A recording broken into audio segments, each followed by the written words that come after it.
these mistakes didn't happen because I didn't know better. They happened because I didn't pause. There was one time I remembered very clearly. My heart was beating way too fast. My hands were simply shaking. And the question was right in front of me. And then I immediately answered it. And the second after I answered, I knew that it was wrong. So I looked at my paper and then looked at everyone around the room. Everyone was still calm, still thinking, and I somehow ruined it in 2 seconds. And suddenly, I wasn't just wrong and frustrated, I was mad.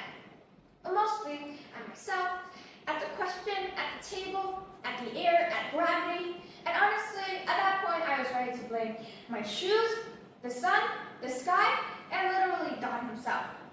Because that's what rushing does. And my idea today is that if I could change one thing for tomorrow, I would give every human a pause button. Press it once and time and freeze for everyone except you. Birds would hang the air like paintings. Words would freeze halfway on people's mouths. Clocks would stop their tick. And you would have 60 seconds of silence before anything you say, do, or decide. And that dramatic testimony stayed with me from then until now. Because I realized something super uncomfortable. That it wasn't a knowledge problem. It was a thinking problem. And once I noticed it in myself, I started seeing it everywhere. Students rushing to finish instead of understand. People rushing to judge instead of listen. And society rushing to react instead of think. Conversations turning into arguments before they even begin properly.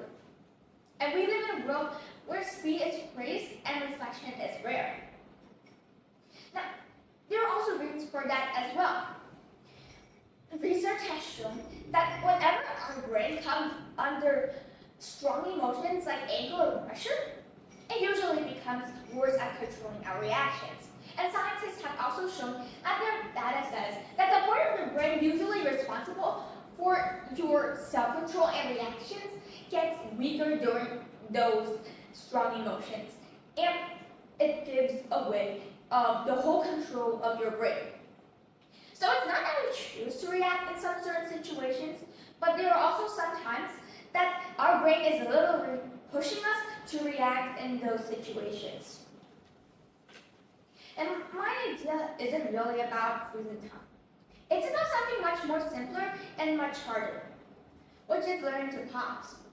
Maybe it happens before you reply, maybe it happens before you react, or maybe before you decide. Now, imagine if before every comment you send on the internet, you pause for 5 seconds. Before responding in anger, you took in one quiet breath. And before making a decision, you gave yourself one quiet moment. So how many arguments would never happen? How many mistakes would turn into better choices? And how many people would finally feel understood instead of hurt? So the world would not become slower, but become wiser. And it's not just about school. It's about conversations in our families, the comments online, and the way we treat each other every day. So those things, these teeny tiny little things, could help the world become a better place. Because just a tiny pot could change everything that comes after. Now I know we will never probably invent a physical pause button, but maybe we don't need it anyway. Because maybe we could practice the pausing into an act. So maybe when you feel the urge to react instantly next time, be sure that you don't need more time. You just need more thought in every second of it. And one moment used well. Thank you.